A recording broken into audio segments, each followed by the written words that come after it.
Hey guys, so we are playing a bit of Palana today, giving this deck a whirl. Will be linked in the description down below and is what I'm kind of calling a bit of comes with a free toy. It's a snare orientated, kind of aggressive, um, looking to kind of punish the runner for R&D digs while we kind of try and lock down a big remote. This hand's pretty decent. Yeah, I like this a lot actually. If we can draw into a non-agenda and get the gift off turn one, that'd be pretty awesome. So let's see. Oh, awesome. Okay, so this is a pretty fantastic start for us. Throwing the Inazuma early, only running one of these as a bit of a cheap high strength code gate, which I do like actually, but it's so reliant on keeping the ice in front of it alive. The ice behind it alive, which is not the easiest thing to do in the current meta. Oh, Nisei Mark II from the first mill. We very much don't want to lose that, and we're going to lose a Caprice as well. Caprice Nisei. Oh my. Oh, we're going to lose both. Well, do you know what? That's kind of what I get for leaving it open like that. I also should have been really wary of Lamprey too. So, not the best of first turns actually. Really want to be able to defend this archives, but don't want to stick anything in front of it at this stage. Crick might be a little bit on the obvious side. But I feel like I should just throw it down. I mean, I worry that gives away too much information. And there comes the Lamprey. Okay, not too worried about that. If he imps the Inazuma, it'll not be the worst in the world. We are running 15 ice in this deck, so it's not like we're going to be too struggling for ice. Happy that I didn't lose the restructure actually. And there's the Palana foods giving me a credit for each draw, which you just cannot say no to. Interns could be super handy here to get that Nisei out of the bin. Okay, so we just need something to start locking this down.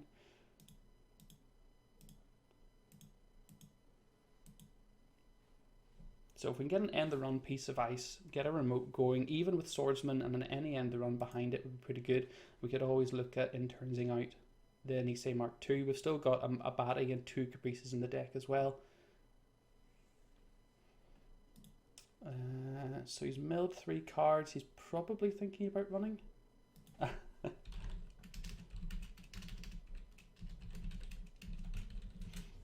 The infinitely credit giving cash, but that's no problem. So snare is handy, not really what we're after. Hedge fund's not really what we're after. Future Perfect's not really what we're after. Oh my. Okay, so I really don't want to put Swordsman down as the back piece of ice on a new remote, so I'm just dying to grab our Nyx Wallace static. Tolbooth still in the deck, Enigma's still in the deck. Got another Eli. Got another 2 Elis actually. Lost a lunch campaign. We're still okay at this stage. Credits are great. We just need to get an end the run ice to start getting the server going, and that's probably enough for me to at least beat it. Now the question is, I normally don't like to throw snares into remotes. Oh, that was a misplay. Oh shit.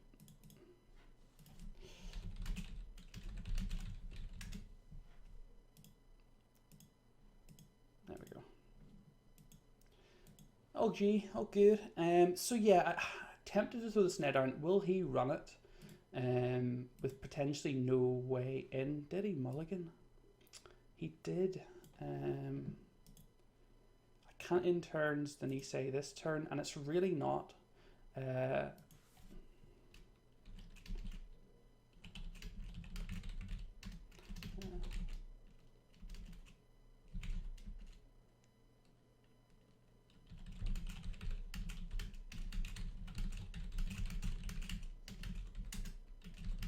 So yeah, my so my bad. I clicked my clicks instead of my credits when I was trying to put that back to the correct state. I don't know if he'll run the snare, and I also really am not a fan of sticking this out without a Caprice or a Batty on there.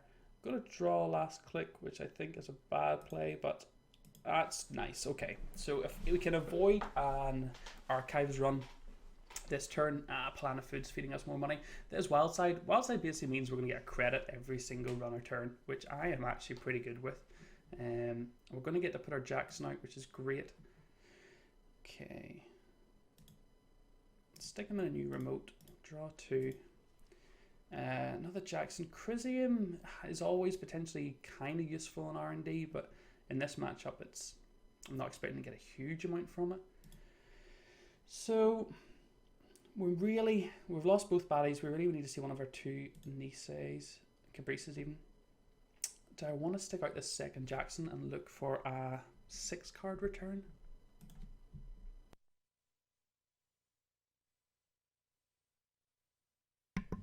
Sorry, just having a wee cough there. Yeah, this is a tricky spot here. I'm really not developing my board. I've got a ton of money, but I'm not actually doing a lot with it. I think I'm just going to money up again. We'll ditch. No, we'll keep the Future Perfect in hand, actually. Or will we? Chrysium could be good. Oh man, this is rough. So if I want a Jackson, I'm going to want a Jackson back. The Nisei, a Caprice, and a Batty, most likely. I've lost only 2 pieces of ice, so there's plenty more ice in the deck to draw into. Chrysium will protect against medium dig, but I do have a Cyberdex Fire Suite in here, so it's not the biggest concern in the world. Oh, we lose the second Nisei, so it's 2 Niseis are going to have to go back in. Okay, so it's getting a little bit grim now. We're getting a Palana Foods, which is good. Yeah, I mean, we're going to go ahead and use this.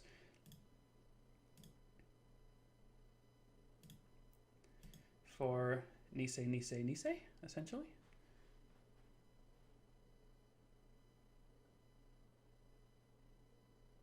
So he's been very passive. I've been letting him get far too built up. He hasn't seen his Aesops yet, though. So his... Oh my goodness, how many looks another Nisei off the top from that imp install. Yeah, we've been quite lucky that Noise hasn't seen his Aesops here. Oh my. Okay. I think I could install Advance, but knowing that he can get in here is just what's really hurting me. We could always look to Interns the Wall of Static. I really don't like that play. I'm not a fan of that, but I need to start getting agendas out of the way. I don't need this gift. I'm going to just draw here. Oh, okay, so this is pretty good. So I think we're just going to go ahead and jam this in here. You can tell I've been watching too much of my favorite Netrunner player on YouTube, Kiv, who's fantastic, and I don't think I've ever said the word jam it in a server before. But this is okay. He's got no data suckers built up, which is one thing. No Grimoire, so Parasite isn't the biggest concern, and he's having to click for credits, which is fantastic. Dropping a data sucker as well. So Advance install Jackson here, I think is going to be the play to at least give us that protection again. We're going to be 2 Jacksons down reasonably early. That Eli is fantastic. Future Perfect's definitely not the agenda you want to be scoring early. We're only running 8 agendas, 3 Future Perfects. Let's go ahead and we say Batty. And yeah, him not seeing his Aesops here is actually working incredibly for us. I'm trying to think what the best third card is here. Wall of Static, maybe. Or maybe the Inazuma. Do you know what? I'm just going to grab another Batty. Oh, I didn't even realize he was starting to click, although I wouldn't have known that information, I suppose. He definitely knows this is going to be a Chrysium, or a Crick, sorry, so he's got his David down beforehand. He's going to continue his run. He's going to reveal everything and see that we've just spent those 2 jacks and saving all the agendas. So yeah, we need to, if we can really turn the screw now over the next couple of turns before he really gets his Aesop economy going, we're going to be in a pretty good spot. Cyberdex is nice. So we'll get that out. We'll get rid of the gift. And yeah, just the income. Like, we're getting a credit, 1 credit a turn basically from Wildside, which is just fantastic. There's Grimoire, which makes those Parasites and Data Sucker plays a little bit more scary. Influence wise, no clone chips seen, 3 caches, so all very normal. Expect 1 or 2 clone chips depending on what kind of MWL build they're going for. Oh, that's fantastic. Now, I think it might be overly excessive to put the Eli on top here, but this agenda is game-changingly good if I get it scored, so I feel like it's worth doing. And I think this is just the advantage of Palana Foods. It's given me such an amount of econ every turn that I just have enough to kind of throw here, and this is going to go. Oh, fantastic.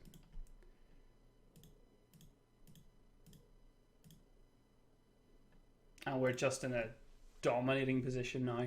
I mean, the only thing I'm kind of worried about now is an R&D dig. There's Faust. So that swordsman sitting on a remote server could end up coming into play.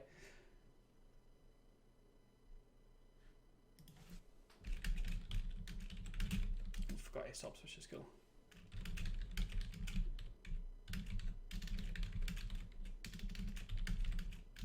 Oh my goodness. My typing today is per. Yeah, I see no reason. There are 6 more agendas in the deck. 2 of them are future perfects. So yeah, he's got a reasonable chance, but I see no reason not to res this here.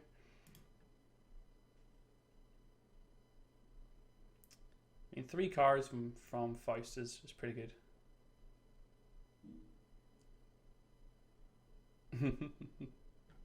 It is like getting a very slow kind of Aesops or Wildside in noise really can set you back horribly. And it's just that kind of variance noise. Noise is one of my favourite runners in the game, but he definitely has a high level of variance depending on how your deck, the order it comes out in. So he's going to go in and definitely fine with giving 1 away here. Oh, that's the game. So that ended a bit more abruptly than I thought it was going to. The deck worked really well. I think I was definitely lucky not to concede any more agendas out. I think the early pressure was pretty rough. We lost a lot of our upgrades, but we came back well thanks to a strong economy. So yeah, thanks so much for watching, guys.